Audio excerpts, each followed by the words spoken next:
لا حول ولا قوة إلا بالله العلي العظيم. أعوذ بالله السميع العليم من الشيطان الرجيم. بسم الله الرحمن الرحيم. الحمد لله رب العالمين وبه نستعين. الصلاة والسلام على سيد العرب والعجم مولانا ومولى الثقلين جد الحسن والحسين المكي المدني القرشي الهاشمي مولانا أبي القاسم محمد بن عبد الله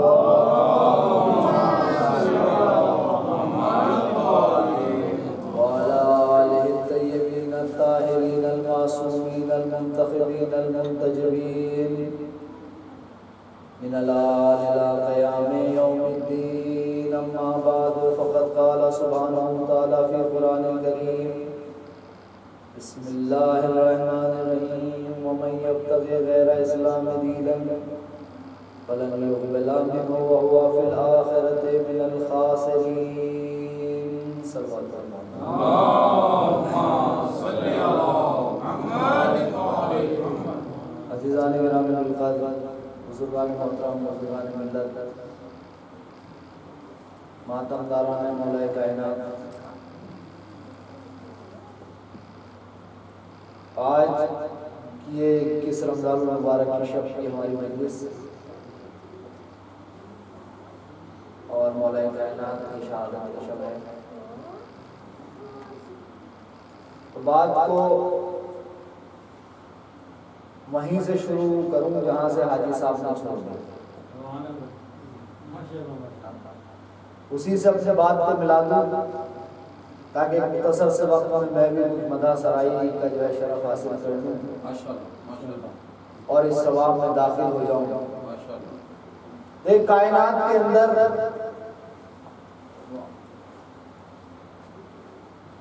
کسی بھی مسئلہ یا کسی بھی جو ہے فرقے سے تعلق رکھنے والا انسان ہو، وہ کسی نہ کسی اعتبار سے مولا کائنات کی مدح سرائی کرتا ہے. ان کی کسی نہ کسی اعتبار سے منقبت جو ہے کیا ہے وہ کرتا ہے، بیان کرتا ہے، ان کی مدح کرتا ہے. اس میں کوئی شک نہیں ہے، اس لیے کہ مولا کائنات کی واقعی بہت فضیلتیں ہیں، بہت فضائل ہیں. ہم جیسے مثلا چھوٹے سے طالب علم کے لیے یہ مشکل ہے کہ ہم فضیلت کا ایک بھی گوشہ جو ہے علی کی جو ہے کیا بیان کر سکیں. اس لیے کہ اگر ساری جو ہے درخت قلم بن جائیں، سارے اشجار اور سارے جو دریا جو ہے کیا ہیں وہ روشنائی بن جائیں اور ساری زمینیں مرغ بن جائیں تو شاید مولا کائنات کی فضیلتوں کا احاطہ نہ ہو سکے، یعنی ہم انہیں جمع نہ کر سکیں. یہ مولا کائنات کی فضیلتوں کے بارے میں ہے. اور مولا کی فضیلت ہر اعتبار سے دیکھ لیجیے، آپ علم کے اعتبار سے، شجاعت کے اعتبار سے، قوت کے طاقت کے اعتبار سے، علم کے اعتبار سے، انصار کے اعتبار سے، جذبہ اسلامی جو ہے رسول مولا کائنات کے اندر اس کے اعتبار سے، ہر اعتبار سے آپ دیکھ لیجئے مولا کائنات کے اندر ہر فضیلت جو ہے کیا ہے وہ موجود ہے. اور یہاں تک اس طرح کی روایتیں جو ہے کیا ہے آپ کو مل جائیں گی، جیسا روایتوں میں وارد ہوا ہے دیکھیں مولا کی فضیلتوں کے ساتھ ساتھ مولا کا کمال دیکھیے، مولا خود بیان کرتے ہیں، یعنی اپنی فضیلتوں کے ساتھ ساتھ اپنے چاہنے والوں کا بھی جو ہے خیال ہے کہ ان کی فضیلتیں بیان کر رہے ہیں، کہ ان کی مدح سرائی کر رہے ہیں، ان کے چاہنے والوں کا بھی خیال نہیں کس طرح سے۔ مولا فرماتے ہیں کہ پروردگار عالم نے میری چہرے کے نور سے 70,000 فرشتے پیدا کیے،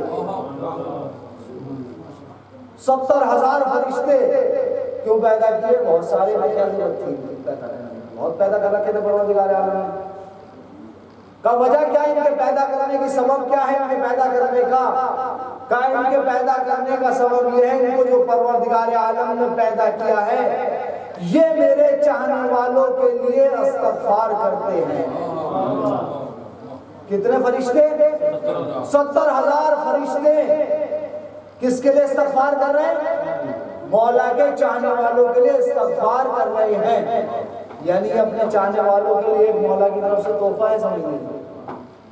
ایک طرح سے یہ مولا کا یاد رکھنا ہے اپنے چاہنے والوں کو۔ یہ 70,000 فرشتے پروردگار عالم نے مولا کائنات کے چہرے کے نور سے خلق کیے۔ کتنے دن استغفار کریں گے؟ کب تک استغفار کریں گے؟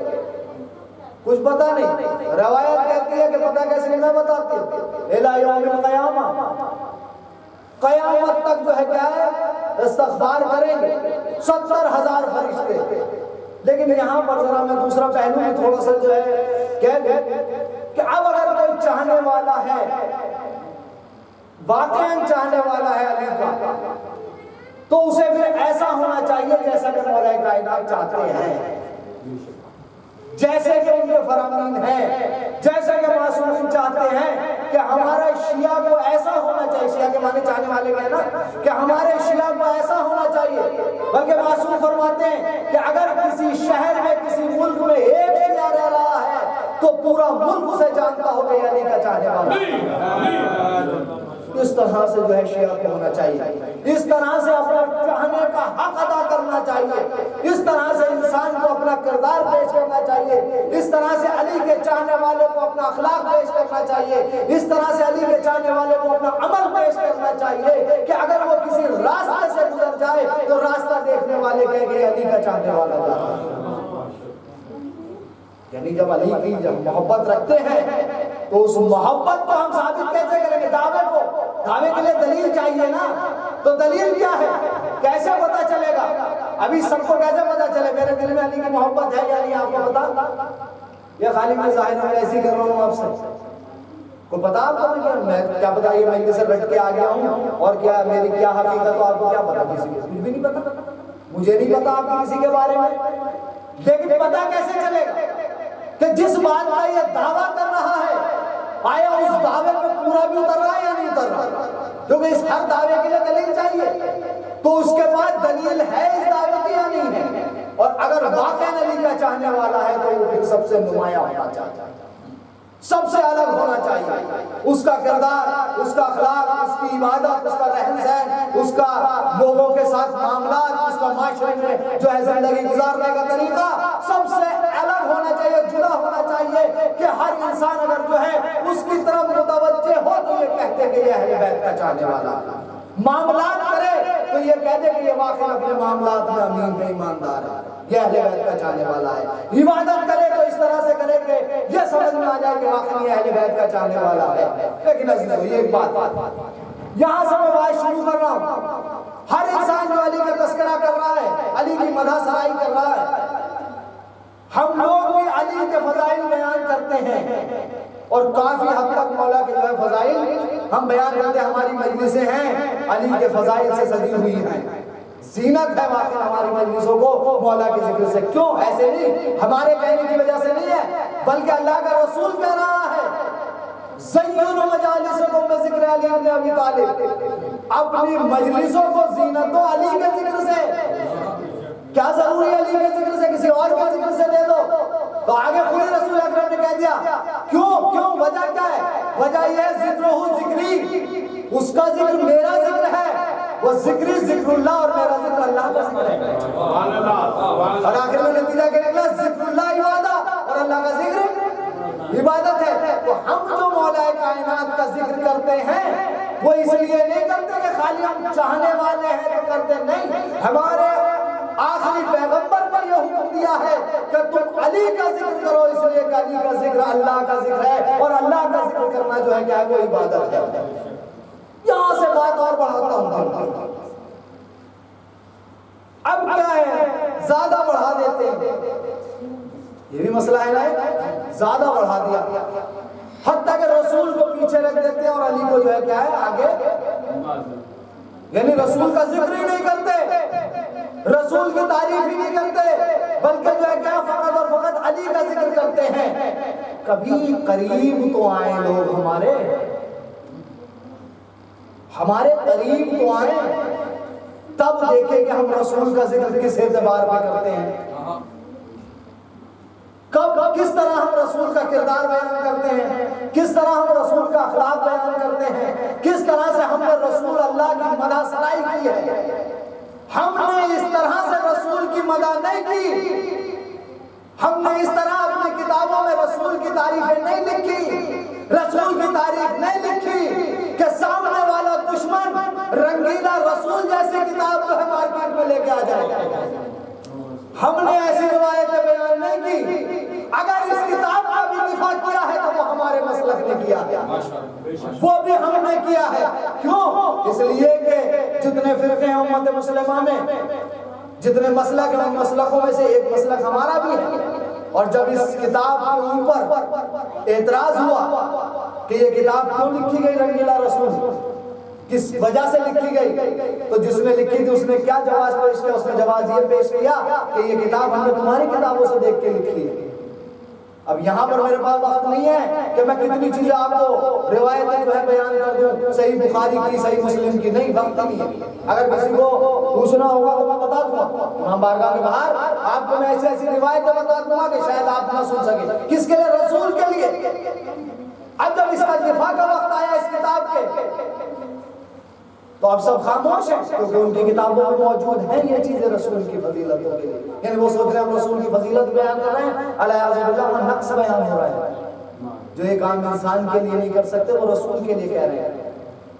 لیکن وہیں پر ہمارے مسلک کے بھی نمائندے تھے، ہمارے مسلک کے بھی لوگ تھے، انہوں نے کھڑے ہو کر اعتراض کیا. آبجیکٹ ہماری طرف سے یہ آبجیکشن ہے، ہم بھی رسول کے ماننے والے ہیں، ہم بھی رسول کو اپنا رسول مانتے ہیں، ہم اس پہ آبجیکشن کرتے ہیں کہ یہ کتاب صحیح نہیں ہے. انہوں نے کہا آپ بھی مسلمانوں کا، ہم بھی مسلمان ہیں، ہم بھی اس کا کلمہ پڑھتے ہیں. اگر ہماری کتابوں سے تم ثابت کر دو رسول کے لیے یہ والی باتیں جو تم نے اس کتاب میں لکھ دی، تو ہم اس کتاب پہ پابندی لگانے کو نہیں کہیں گے. اور اگر تم ہماری کتابوں سے ثابت نہیں کر سکے تو ہم پھر اس کے لیے جو ہے ہمیشہ آبجیکشن کریں گے. جج نے فیصلہ دیا کہ واقعی یہ بھی جو ہے ایک فرقہ ایسا ہے، یہ بھی جو ہے کہ مسلمانوں کی ایک شق ہے، جب ان کی کتابوں میں ایسی چیزیں موجود نہیں ہیں تو پھر اس کتاب کو جو مارکیٹ میں لانے کا کوئی حق نہیں ہے. تو یہ رسول کی فضیلت ہے، یہ کس کی وجہ سے نکلی؟ کبھی آئے ہمارے قریب دیکھا؟ لیکن بہرحال یہ ایک الگ بحث ہے. اس وقت مجھے مولا کائنات کا تذکرہ کرنا ہے. مولا کائنات کے لیے کہا، زیادہ بڑھا دیا، یہ بنا دیا، وہ بنا دیا. تو ہماری دست بستہ گزارش یہ ہے کہ نہ ہم نے کبھی کسی کو نبی مانا، نہ کبھی کسی کو ولی مانا، نہ کبھی کسی کو کافر مانا، نہ کبھی کسی کو لعنتی مانا. اللہ نے جس کو یہ کہہ دیا کہ یہ نبی ہے ہم نے نبی مان لیا، جس کو یہ کہہ دیا یہ ولی ہے ہم نے ولی مان لیا، جس کو یہ کہہ دیا یہ امام ہے ہم نے امام مان لیا، جس کو اللہ نے یہ کہہ دیا یہ کافر ہے اسے کافر مان لیا، اور جس کو اللہ نے یہ کہہ دیا یہ لعنتی ہے ہم نے اسے لعنتی مان لیا. ایک صلوات پڑھیں محمد. ہم نے اپنی طرف سے کسی کو کچھ نہیں مانا. ہم نے تو جو اللہ نے کہا ہم نے مان لیا. اللہ نے نبی کہا تو ہم نے نبی مان لیا. اللہ نے کہا یہ امام ہے تو ہم نے امام مان لیا.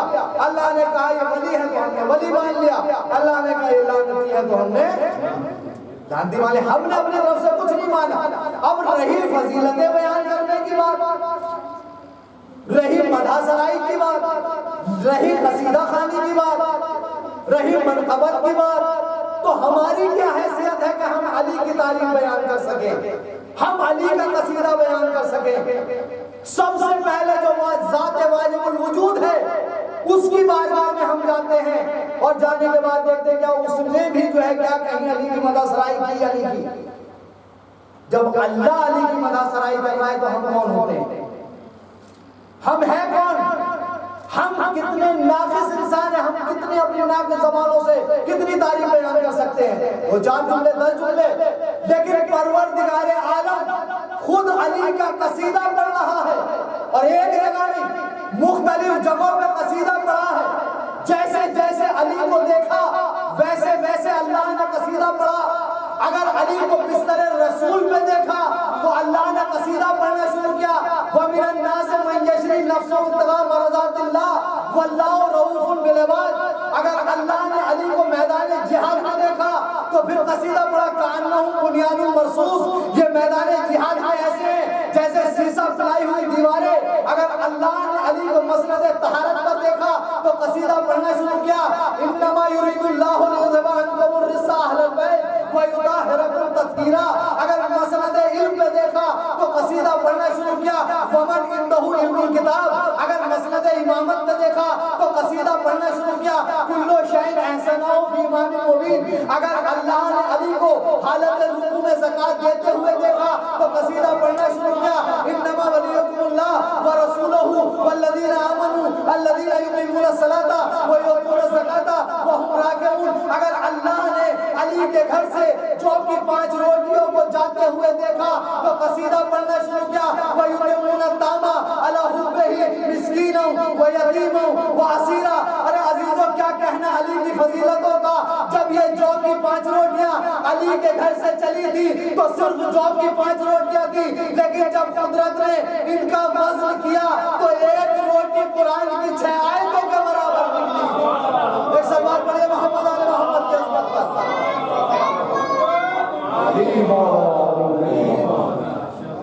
ایک اس سے بہتر سلوات پڑھ دیجیے محمد آل محمد۔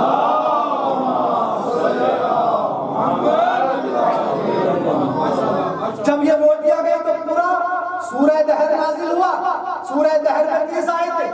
اب لگا لیجیے 5 روٹیوں کا وزن کتنا نکلا، ہر روٹی کا وزن 6 آیت کے برابر، ہر روٹی کا وزن 6 آیت کے برابر نکلا۔ اور ایک نبی کا وزن کتنا ہے؟ ایک نبی کا وزن کتنا ہے؟ جناب یوسف کا وہ واقعہ یاد کریے، جب جناب یوسف بازار مصر میں بکنے کے لیے آئے اور عزیز مصر جو ہے خریدنا چاہتا ہے، تو عزیز مصر نے کیا کیا، جناب یوسف کے مقابل والے پڑھنے میں اپنی ساری دولت رکھ دی۔ لیکن کیفیت کیا ہے، ترازو میں پڑھ لو گی، یوسف کا پلڑا بھاری ہے اور جو ہے جو سامنے والے جو دولت رکھی ہے وہ پلڑا جو ہے کیا ہے، ہلکا ہے۔ ایک نبی ایک پلے میں اور یوسف عزیز مصر کی ساری دولت، جتنی بھی دولت تھی اس کے خزانے میں، اس نے لا کے مقابل والے پلے میں رکھ دی۔ ابھی بھی پلڑا یوسف کا بھاری، اس کی دولت کا پلڑا جو ہے کیا ہے، ہلکا۔ ایک مرتبہ عزیز مصر پریشان ہونے لگا، اس کی پیشانی میں پسینہ آ گیا کہ اب کروں کیا، دولت بھی ہاتھ سے گئی اور یوسف کو بھی خرید نہ سکا، دولت بھی چلی گئی، یوسف بھی ہاتھ میں نہیں آئے۔ لیکن یہ نبی نے بیٹھے بیٹھے عزیز مصر کی پریشانی کو دیکھا، اس کی پیشانی پہ پسینے کو دیکھا، جیسے اس مشکل میں دیکھا، نبی نے آواز دی، عزیز مصر گھبرا کیوں رہا ہے، چاہے کاغذ اور قلم لے کر آ جا، میں تجھے کچھ لکھ دوں۔ کیا کہا، میں جا تجھے کاغذ اور قلم لے کر میں تجھے کچھ لکھ دوں۔ جیسے ہی عزیز مصر نے نبی کی اس بات کو سنا، فوراً دوڑا اور جا کے کاغذ اور قلم لے آیا۔ ارے کیسا کافر تھا جو نبی کے کہنے پہ دوڑ گیا، اور وہ کیسے مسلمان تھے کہ نبی کہہ رہا ہے کہ کاغذ قلم لا دو میں تمہیں کچھ لکھ دوں۔ ایک سلوات پڑھے محمد آل محمد کی عظمت پر۔ تو عزیزان گرامی، یہاں یوسف کے لیے وہ کاغذ اور قلم لایا گیا، کاغذ قلم، بسم اللہ الرحمن الرحیم کی آیت جو ہے کیا ہے اس پیپر پر جو ہے کیا پرچے پر لکھ دی گئی۔ اب جو لکھی گئی یوسف کے مقابلے والے پڑھنے پر جو ہے کیا وہ آیت جو ہے کیا رکھ دی گئی۔ جیسے ہی آیت رکھی گئی، ویسے ہی پلڑا جو ہے یہ جناب یوسف کا ہلکا ہو گیا. تو یعنی ایک یوسف کا وزن کتنا ہوا؟ یعنی ایک نبی کا وزن قرآن کی ایک آیت کے برابر نکلا. لیکن وہ کتنے وزنی ہوں گے جن کے گھر کی روٹی کا وزن قرآن کی 6 آیتوں کے برابر نکلا. ایک سے بہت اور بڑے محمد آل محمد کی عزت پر. تو عزیزان گرامی، ہم نے فضیلت امام کی سنی، مولا کی فضیلتیں سنی. اب قرآن مجید کے اندر اہل تصون کتابوں میں یہ لکھا ہوا ہے کہ 365 آیتیں مولا کائنات کی شان میں نازل ہوئی. 365، ایک دو نہیں بلکہ 365 آیتیں مولا کائنات کی شان میں قرآن مجید کے اندر جو ہے نازل ہوئی. اتنی آیتیں. اس کے بعد پھر آپ حدیثیں دیکھیں، رسول اکرم کی متعدد حدیثیں ہیں جو مولا کائنات کی فضیلتوں کو بیان کر رہی ہیں اور مولا کائنات کی جو ہے کیا قصیدہ خوانی کر رہی ہیں. اور بہت حدیثیں ہیں جس میں سے متعدد حدیثیں جو ہے کیا ہے وہ آپ کو بھی یاد ہوں گی. ایک حدیث جو رسول اکرم نے اپنے خطبے کے درمیان فرمائی، یا علی ما عرفک الا اللہ وانا، بے شک یا علی ما عرفک الا اللہ وانا. عظمت مولا کائنات دیکھیے، اہمیت مولا کائنات. اس حدیث سے یہ کہ مولا کے لیے کون کہہ رہا ہے؟ رسول اکرم کہہ رہے ہیں ما عرفک الا اللہ وانا. اے علی، تم کو کوئی نہیں پہچانتا سوائے میرے یا اللہ کے. یہ رسول کی حدیث ہے، یہ رسول کی حدیث ہے. ما عرفک الا اللہ وانا. اے علی، تم کو کوئی نہیں پہچانتا سوائے میرے اور اللہ کے. یہ رسول نے حدیث کہاں بیان کی؟ مدینے میں. یہ حدیث آپ نے ارشاد فرمائی مولا کائنات کی فضیلت میں. اس حدیث کے ارشاد فرمانے کے بعد ایک دن جناب سلمان مسجد نبوی میں نماز پڑھ رہے تھے اور نماز پڑھنے کے بعد مسجد سے نکلے کہ تھوڑا جو ہے بازار کی طرف جو ہے کیا گھوم کے آئیں. بازار کی طرف جا رہے تھے تو جس وقت جناب سلمان مسجد سے نکلے تھے تو جناب رسول اکرم اور مولا کائنات بھی نماز پڑھ رہے تھے. یہ نکلے، راستے میں جا رہے تھے. راستے میں ان کی ملاقات دو لوگوں سے ہوئی، دو بزرگوں سے ان کی ملاقات ہوئی. جیسی ملاقات ہوئی انہوں نے سوال کیا، کہا سلمان کہاں سے آ رہے ہو؟ کہا میں مسجد سے آ رہا ہوں. کہا مسجد میں کون کون ہے؟ کہا مسجد میں ایک اللہ کا رسول ہے اور ایک وہ شخص نماز پڑھ رہا ہے جسے کما کہوں میں نہیں جانتا، جسے میں نہیں جانتا، جسے میں پہچانتا نہیں. کما حقہ میں نہیں جانتا. یہ جملہ یاد رکھیے، کما حقہ، جیسا کہ اس کا حق ہے جاننے کا، اس کو میں نہیں جانتا. جناب سلمان چلے گئے بازار میں. یہ دونوں بھی جو ہے کیا ہے مسجد کے اندر آ گئے. لیکن جیسے ہی مسجد کے اندر پہنچے تو انہوں نے دیکھا کہ ایک طرف نبی نماز پڑھنے اور ایک طرف جو ہے مولا کائنات نماز پڑھنے. جیسے انہوں نے یہ منظر مسجد نبوی کا دیکھا تو ان کو غصہ آنے لگا اور یہ آپس میں کہنے لگے کہ دیکھو سلمان نے ہم سے جو ہے کیا جھوٹ بولا ہے. اور رسول اکرم اس کے بارے میں یہ کہتے ہیں کہ سلمان منا اہل البیت ہے، سلمان ہم اہل بیت میں سے ہے اور سلمان جو ہے کیا ہے جھوٹ بول رہا ہے. اب یہ انتظار کرنے لگے رسول اکرم کی جو ہے کیا نماز ختم ہونے کا.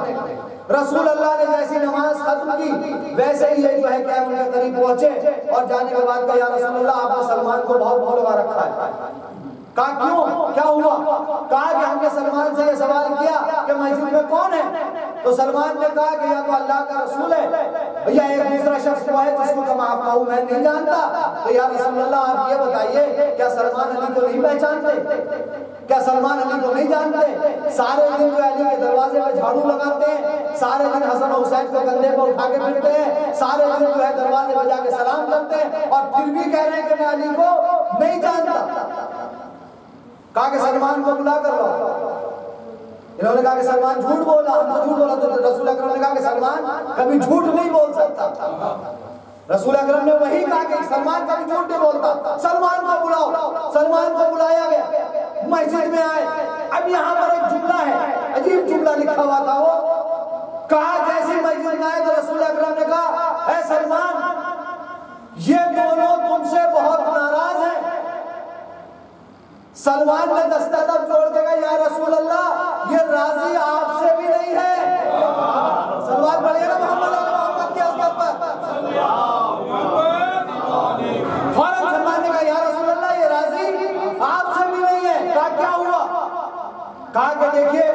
نے ان سے سوال کیا تھا سلمان سے، سلمان نے سے پوچھا تھا مسجد میں کون ہے؟ سلمان نے کہا کہ میں رسول یا ایک کوئی شخص ہے جسے کم آفتا ہوں میں نہیں جانتا۔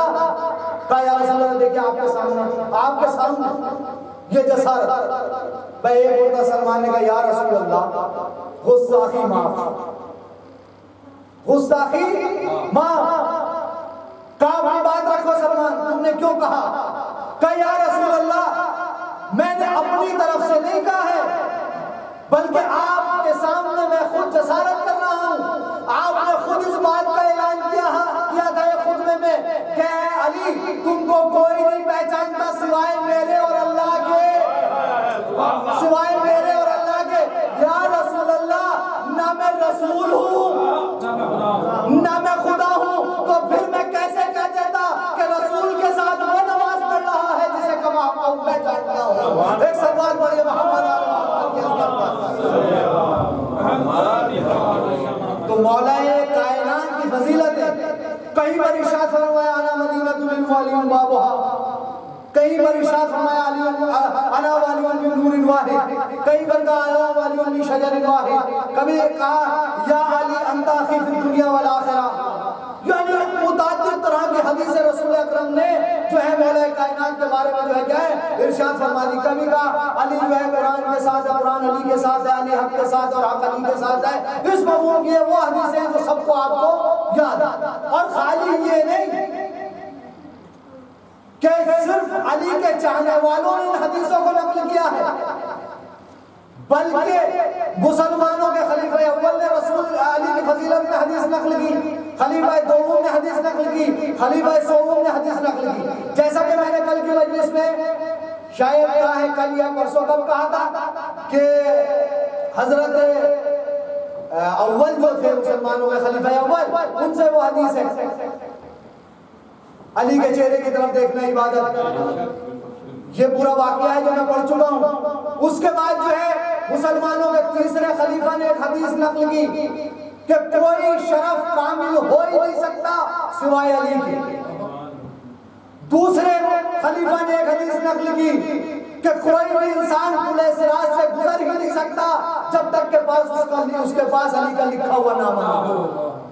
یہ ساری حدیث ان کے جو ہے حوالے ہیں میرے پاس، اگر کسی کو چاہیے تو میں اپنی کتاب میرے پاس ہے کتاب لیپ ٹاپ میں اس میں لکھ کے دے دوں گا۔ سارے حوالے میرے پاس حدیثوں کے موجود ہیں جو ان کے ذریعے سے حضرت عائشہ کے ذریعے سے حدیث نقل ہے، پورا واقعہ نقل ہے مولا کائنات کی فضیلت میں۔ کسی نے پوچھا کہ یہ بتاؤ رسول اکرم سب سے زیادہ کسے چاہتے ہیں؟ تو جواب دیا سب سے زیادہ جو ہے اپنی بیٹی فاطمہ کو چاہتے ہیں۔ کہا اس کے بعد کسے چاہتے ہیں؟ کہا عورتوں میں فاطمہ کو سب سے زیادہ چاہتے ہیں اور مردوں میں علی کو سب سے زیادہ چاہتے ہیں۔ تو علی کا چاہنا کوئی معمولی بات ہے؟ علی کو رسول کا چاہنا، رسول اگر کسی کو چاہ رہے ہیں تو یہ معمولی بات ہے؟ یہ معمولی فضیلت ہے؟ یہ کم فضیلت کی حامل ہے یہ والی بات کہ رسول اللہ چاہ رہے ہیں؟ تو یہ فضیلتیں، یہ ساری فضیلتیں ہیں۔ تو عزیزان گرامی فضیلتیں ہم نے اپنی طرف سے نہیں بنانی، بلکہ جو ہمیں بیان کر دیا گیا وہ فضیلتیں ہم نے جو ہے کیا کر دی، بیان کر دیا۔ لیکن ایک جملہ میں یہاں کہہ رہا ہوں آپ سے، مولا کائنات کو پہچانتے ہیں؟ مولا کائنات کو علی اس بے نیاز فرد بشر کا نام ہے کہ جس نے نہ کبھی دنیا مانگی نہ کبھی آخرت مانگی۔ علی اس بے نیاز فرد بشر کا نام ہے جس نے نہ کبھی دنیا مانگی نہ کبھی آخرت مانگی۔ دنیا کیوں نہیں مانگی؟ آخرت کیوں نہیں مانگی؟ دنیا اس لیے نہیں مانگی کہ دنیا علی کی جلالتوں کے سامنے پست تھی، اور آخرت اس لیے نہ مانگی کہ علی کے دست خلیج سے باہر نہ تھی۔ علی نے دونوں چیزوں میں تو کوئی چیز نہیں مانگی۔ دنیا علی کی جلالتوں کے سامنے پست ہے۔ کیسے پست ہے؟ مثال دوں میں آپ کو، ایک مثال دیتا ہوں تاکہ یہ میرا جملہ جو ہے کیا واضح ہو جائے۔ میں یہاں آیا ہوں اس شہر میں آپ کے، اور ابھی جب مجلس ختم ہو جائے گی کل کو کوئی صاحب آئے اور آنے کے بعد مجھ سے کہیں مولانا آئیے ہمارے ساتھ چلیے۔ کہاں لے کے چل رہے ہو؟ کہ چلیے آپ، ہم چلے گئے ان کے ساتھ۔ جانے کے بعد انہوں نے جو ہے کیا ہمیں جو ہے ایک کھلونے کی دکان پہ جا کے کھڑا کر دیا اور کھڑا کرنے کے بعد کہا مولانا آپ یہ ہیلی کاپٹر خرید لیجیے، فرصت کے لمحات میں آپ اسے ہیلی کاپٹر سے کھیلا کیجیے، یا مولانا آپ یہ گڑیا لے لیجیے، فرصت کے ٹائم میں آپ جب خالی رہ گئے آپ کا دل نہ لگے تو اس سے کھیل لیں۔ تو آپ یہ بتائیے کہ اس وقت ہماری کیفیت کیا ہوگا؟ ایک مرتبہ ہم تو اس کی طرف دیکھیں گے، پھر اس سامان کی طرف دیکھیں گے، کیوں؟ آخر کیوں؟ وجہ کیا ہے اس ناراضگی کی، ناراحتی کی وجہ کیا ہے؟ اس لیے کہ اب تو میں عمر کے ایسے پڑاؤ میں چلا گیا کہ اب مجھے ان کھلونوں سے کھیلنے کی ضرورت نہیں ہے، میرے سامنے یہ چیزیں، یہ کھلونے پست ہیں، ہے نہیں ہے؟ میرے اعتبار سے، میری عمر کے اعتبار سے یہ پست چیزیں ہیں، ان کی کوئی قدر و قیمت نہیں ہے، اور اس میں سے جو ہے یہ کہا جائے کہ یہ آپ کو جو ہیلی کاپٹر اڑائے گا، آپ کو یہاں سے ہندوستان لے جائے گا، اور جو آپ فرصت کے لمحات میں جو ہے کیا کھیلے گئے۔ تو اسی طرح سے جس طرح سے میری رغبت ان چیزوں کی طرف نہیں ہے، اسی طرح سے علی کی رغبت اس دنیا کی طرف نہیں تھی، اس لیے کہ یہ دنیا علی کی جلالتوں کے سامنے کھلونا تھی۔ سبحان اللہ، علی کی جلالتیں بہت تھی لیکن یہ دنیا کے ساز و سامان جو تھے کھلونا تھے۔ دوسرا، آخرت کیوں نہیں مانگی؟ آخرت اس لیے نہیں مانگی کہ علی کے دست خرید سے باہر نہ تھی، خرید کے اندر تھی، خرید کے اندر تھی۔ خرید کے اندر کیسے تھی؟ مثال کے طور پر یہاں ایک مکان دکھ رہا ہے اور ملک صاحب کو جو ہے کہ مکان کی ضرورت ہے، تنویر ملک صاحب کا مکان کی قیمت ہے 5 لاکھ روپے مثلا، انہیں مکان کی ضرورت ہے، اب یہ خریدنا چاہتے ہیں، ان کے پاس ہے 4 لاکھ روپے، تو یہ امام بارگاہ میں آ کے ہم سے سب سے کیا کہیں گے؟ مومنین حضرات دعا فرما دیجئے تاکہ میرے پاس 1 لاکھ روپے اور آ جائیں اور میں جو کیا ہو جاؤں، یہ مکان خرید لوں۔ کب کہیں گے یہ والا جملہ؟ جب ان کے پاس 4 لاکھ ہوں گے۔ مجھے پتا نہیں ہے ان کے پاس 4 لاکھ ہیں کتنے، میں مثال دے رہا ہوں، کبھی آپ لوگ سمجھے گا مولانا ان کا اکاؤنٹ معلوم ہے کہ کتنے ہیں، سمجھ رہے ہیں؟ میں مثال دے رہا ہوں، مثال میں کوئی حقیقت نہیں ہے، آپ متوجہ رہیے۔ کیا کتنے کے 4 لاکھ ہے؟ 5 لاکھ کا مکان ہے، کہ آپ دعا فرما دیجئے تاکہ میں یہ مکان خرید لوں۔ بھائی دعا کر دیں گے مومنین، لیکن اگر ان کے اکاؤنٹ میں پہلے سے 6 لاکھ ہے، پہلے ہی سے اگر ان کے اکاؤنٹ میں 6 لاکھ ہے تو دعا کی کوئی ضرورت ہے؟ پھر دعا کی ضرورت نہیں ہے۔ تو عزیزان گرامی ملت، آخرت کی تمنا تو وہ کرے کہ جس کے دست خرید سے باہر ہو۔ ارے جو اپنا نفس بیچ کے مرضی پروردگار خرید لے تو اسے آخرت کی کیا تمنا ہے؟ ایک سلوات پڑھیے محمد آل محمد کے اوپر۔ اب یہاں سے ایک چیز اور سن لیجئے، اگر جو ہے بھاری نہیں ہو رہی ہو تو بات میری، ایک سلوات پڑھیے تاکہ پتہ چلے گا آپ سن بھی رہے ہو، یعنی اس سے بہتر سلوات پڑھیے، یا اعمال سے ہلکی والی تو میں سنی رہا ہوں۔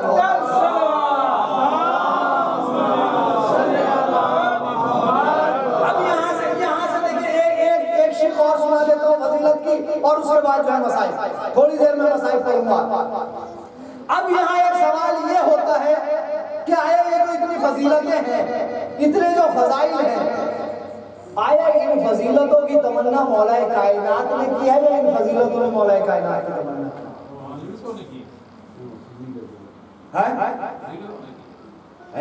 یعنی مثلا اس کی تمنا کس نے کی؟ آیا مولا کائنات کو ان فضیلتوں کی تمنا ہے یا ان فضیلتوں کو مولا کائنات کی تمنا ہے؟ مسئلہ کیسے حل ہو؟ اتنی ساری فضیلتیں ہیں مولا کائنات کی کہ علی نے خود تمنا کی ہے؟ نہیں، علی نے کسی فضیلت کی تمنا نہیں کی بلکہ فضیلتوں کو علی کی تمنا تھی۔ اگر علی کو جنت کی تمنا ہوتی تو علی خود سائل کے گھر جاتے اور انگوٹھی دے کر آ جاتے، لیکن جنت کو علی کی تمنا تھی، سائل آیا اور انگوٹھی لے کے چلا گیا۔ علی کو ولایت کی تمنا ہے یا ولایت کو علی کی تمنا ہے؟ نہیں، علی نے ولایت کی تمنا نہیں کی، علی نے کسی فضیلت کی تمنا نہیں کی۔ اگر علی فضیلت کی تمنا کرتے تو ایک دن اسیر کے دروازے پر روٹی لے کے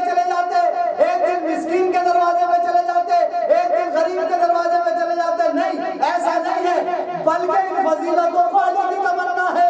ایک دن مسکین آیا روٹی لے کے چلا گیا، ایک دن غریب آیا روٹی لے کے چلا گیا، ایک دن اسیر آیا روٹی لے کے چلا گیا۔ علی کو علم کی تمنا یا علم کو علی کی تمنا؟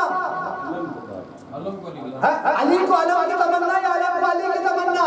اگر مولا کائنات خود جا کے کہیں کہ مجھے علم دے دو تو علی کو علم کی تمنا، اور اگر نادی علی پڑھ کے بلوائے جائیں تو علم کو علی کی تمنا۔ یہ چیز یہاں تک آگے آپ میرے ساتھ یہاں تک آگے۔ اب یہ ایسی چیزیں تھیں کہ جو آتی رہی اور فضیلت علی سے جڑتی رہی۔ سائل آیا انگوٹھی لے کے چلا گیا، فقیر آیا، مسکین آیا، اسیر آیا، روٹیاں لے کے چلے گئے، علم تھا کوئی پکڑ کے لے کے آ جاتا۔ اب مجھے ایک ایمانداری سے ایک جملہ یہ بتائیے کہ علی کو کعبے کی تمنا یا کعبے کو علی کی تمنا؟ علی کو کعبے کی تمنا یا کعبے کو علی کی تمنا؟ یہ تو کعبہ ہے، مٹی کا گھر ہے، اس میں تو اینٹیں لگی ہوئی ہیں، اس میں تو گارا لگا ہوا ہے، یہ اپنی جگہ سے ایک انچ نہیں ہلے گا، اس کے پاس تو چل کے جانا پڑے گا۔ جانا پڑے گا نہیں پڑے گا؟ تو اب بتائیے علی کو کعبے کی تمنا یا کعبے کو علی کی تمنا؟ اس کے پاس تو جانا پڑے گا۔ تو کیسے مسئلہ حل ہو گئے؟ یہ مسئلہ حل ہو کیسے کہ علی کو کعبے کی تمنا یا کعبے کو علی کی تمنا؟ علم آ گیا، سائل آ گیا، روٹیاں لے گیا، فقیر آیا، سائل انگوٹھی لے گیا، فقیر مسکین اسیر آئے، روٹیاں لے کر چلے گئے، علی کو جانے کی ضرورت نہیں پڑی، اور فضیلتیں جو ہیں کہ علی سے جڑتی چلی گئی۔ لیکن یہاں مسئلہ اب کعبے کی تمنا علی کو ہے یا علی کو کعبے کی تمنا یا کعبے کو علی کی تمنا؟ اب مسئلہ یہ ہے کہ اس کے پاس تو جانا پڑے گا۔ بہت توجہ چاہ رہا ہوں آپ کا فضیلت کے اعتبار سے، اس مجلس کا یہ آخری جملہ ہے۔ اب فیصلہ ہو کیسے؟ یہاں تو علی کو کعبے تک جانا پڑے گا۔ اگر کعبے تک گئے تو اس کا مطلب یہ ہے کہ علی کو کعبے کی تمنا ہے، اور کعبہ آ نہیں سکتا، کعبہ اپنی جگہ سے ایک انچ ہل نہیں سکتا۔ تو مولا حیدر کرار کے چاہنے والوں کا مجمع ہے، یہاں پر ایک جملہ کہہ رہا ہوں، یاد رکھیے گا، کعبے کو علی کی تمنا یا علی کو کعبے کی تمنا؟ تو سنیے، اگر فاطمہ بنت اسد دروازے سے داخل ہو جائے تو علی کو کعبے کی تمنا، اور اگر دیوار راستہ دے دے تو کعبے کو علی کی تمنا۔ ایک سلوات پڑھیں محمد آل محمد کے احمد کا۔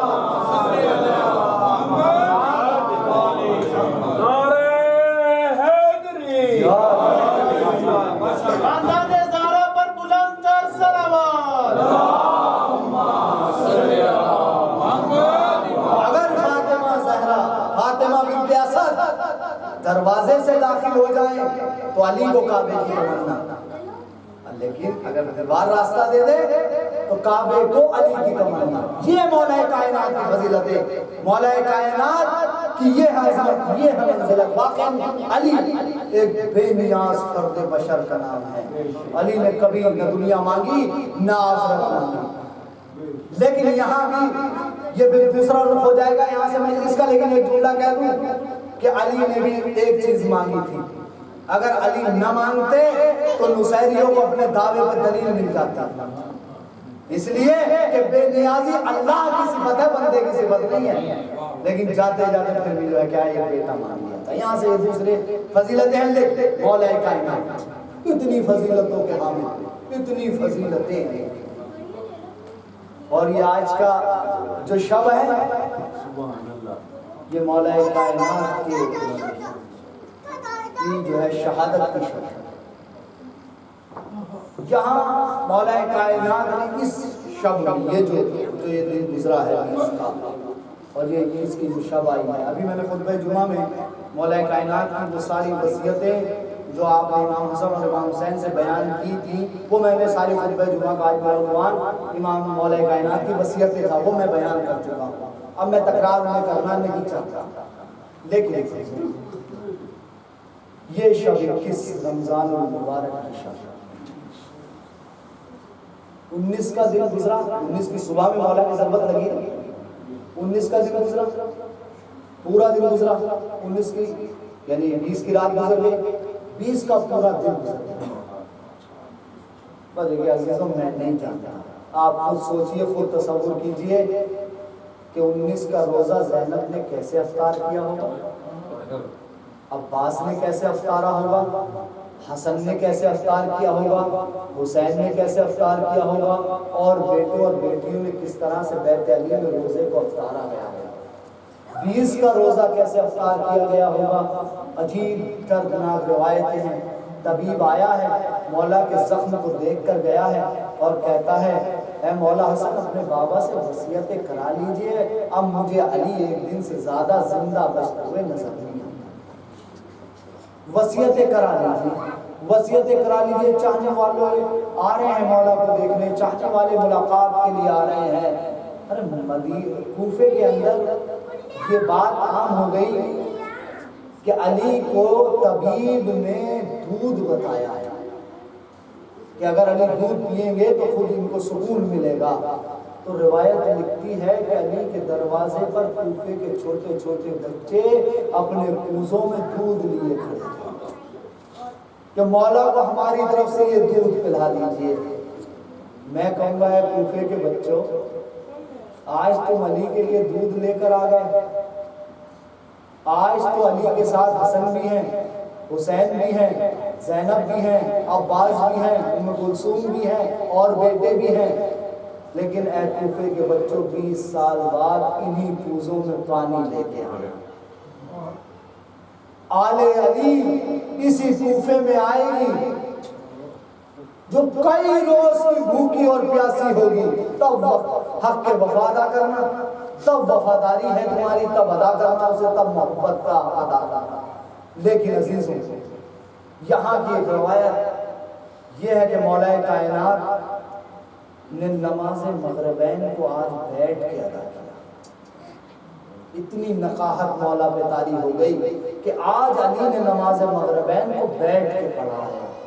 بڑی مصیبت ہے یہ اہل بیت کے گھر کے کسی فرد پہ کہ وہ واجب نماز بیٹھ کے ادا کرے، اس لیے کہ اہل بیت کے گھر کی فرد جو ہے وہ مستحب نماز بھی بیٹھ کے ادا نہیں کرتی۔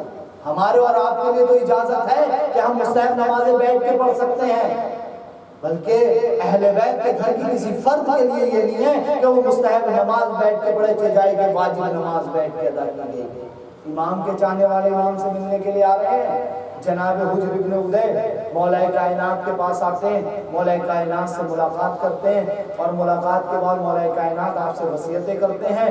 حجر ابن ادے مولا کائنات کے چہرے کو دیکھتے ہیں اور گریہ کرتے ہیں، رو رہے ہیں، گریہ کر رہے ہیں۔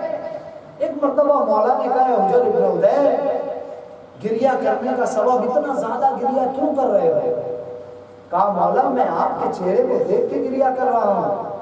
مولا آپ کے جو سر اقدس کے اوپر یہ زرد کپڑا بنا ہوا ہے، اس کپڑے میں اور آپ کے چہرے میں کوئی فرق مجھے نظر نہیں آ رہا۔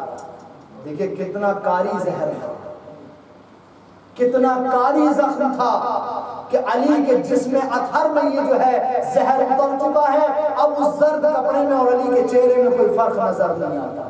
بھائی ایک پتہ مولا کائنات نے کہا حجر اب تمہیں میں رخصت کرتا ہوں، تم چلے جاؤ، میرے پاس زیادہ وقت نہیں ہے۔ حجر نے امام سے الوداع لی، اور یہاں پر جناب حجر کو اور بھی جو ہے مولا کائنات نے کچھ خبریں دی تھی، ان کو سب کو میں نے اختصار سے کرتے ہوں کیونکہ بہت دور تک مجھے مسائل پڑھنے ہیں۔ آج واقعی شہادت کی شب ہے، آپ سنیے مسائل مولا۔ اس کے بعد امام حسن کو طلب کیا، امام حسن کو بلایا اور امام حسن سے کہا بیٹا حسن میرے گھر کے سارے بیٹوں اور بیٹیوں کو لے کر تاریخ لکھتی ہے کہ آپ کے 12 بیٹے اور 16 بیٹیاں تھیں۔ تقریباً 35 ایک آدمی اس وقت مولا کائنات کے گھر میں تھے۔ مولا کائنات نے سب کو بلایا، اور بلانے کے بعد جب سب آ کے مولا کائنات کے پاس جمع ہو گئے تو اب علی ایک ایک کو بلاتے ہیں اور ایک ایک کا ہاتھ امام حسن کے ہاتھ میں دیتے ہیں، بلا رہے ہیں ایک ایک بیٹے کو، ایک ایک اولاد کو اپنے بلا رہے ہیں، ایک ایک بیٹی کو بلا رہے ہیں، اور سب کا ہاتھ جو ہے امام حسن کے ہاتھ میں دیتے چلے جا رہے ہیں۔ لیکن یہ عمل جو مولا کائنات انجام دے رہے تھے، اور جب دے چکے تو اس حجرے میں کسی بیوی کے رونے کی آواز بلند ہوئی۔ آپ پہنچ گئے، میں جو روایت پڑھنا چاہتا ہوں آپ کے اذہان عالی وہاں تک پہنچ گئے۔ ایک بیوی کے رونے کی آواز بلند ہوئی۔ علی نے کہا میری لال زینب، اے بیٹا زینب، ابھی تو میں زندہ ہوں، یہ رونے کا سبب کیا ہے؟ ایک بیٹا زینب نے کہا بابا اماں ام کلثوم ام المنین رو رہی ہے۔ کہا ام المنین کے رونے کی وجہ کیا ہے؟ ام المنین کو اپنے قریب بلایا، کہا ام المنین تمہارے رونے کی وجہ کیا ہے؟ ایک مرتبہ ام المنین کہتی ہے اے آقا و مولا، آپ نے اپنی ساری اولاد کو امام حسن کے حوالے کیا، لیکن میرے عباس کو کس کے حوالے کیا؟ میرے عباس کو کس کے سپرد کیا؟ بس ایک مرتبہ مولا کائنات نے کہا ام المنین گھبراؤ نہیں، پریشان مت ہو۔ ایک مرتبہ مولا امام حسین کو بلایا، جناب عباس کو بلایا، جناب عباس کا ہاتھ پکڑایا، امام حسین کے ہاتھ میں دیا اور کہا ام المنین ہم تو اس وقت نہ ہوں گے، لیکن تم اس دنیا میں ہوگی، تم دیکھو گی کہ یہ تمہارے عباس کے ہاتھ بنے ہی حسین کے لیے ہے۔ ارے یہ عباس کے ہاتھ حسین کے کام آئیں گے، حسین کے بچوں کے کام آئیں گے۔ بس عزیزانو، جناب امام حسین کو، جناب عباس کو جناب امام حسین کے حوالے کیا۔ حوالے کرنے کے بعد اب سب سے وصیتیں کر چکے، ساری وصیتیں امام کی تمام ہو گئی۔ ایک مرتبہ مولا امام حسین کو آواز دی، اپنے قریب بلایا۔ مولا امام حسین جناب مولا کائنات کے قریب آئے، کہا اور قریب آؤ، اور قریب آئے، کہا بیٹا اور قریب آؤ۔ مولا امام حسین اور قریب آئے، کہا اپنا کان میرے منہ کے قریب لاؤ۔ امام حسین علیہ السلام نے اپنا کان امام کے دہن اقدس کے قریب کیا۔ مولا کائنات نے کوئی وصیت امام حسین سے کری، جو بھی وصیت کی وہ کسی نے نہیں سنی، جو وصیت مولا امام حسن سے کی تھی وہ سب نے سنی، لیکن یہ وصیت جو امام حسین سے کی یہ کسی نے نہ سنی۔ اور جب تک مولا کائنات کے بعد بہت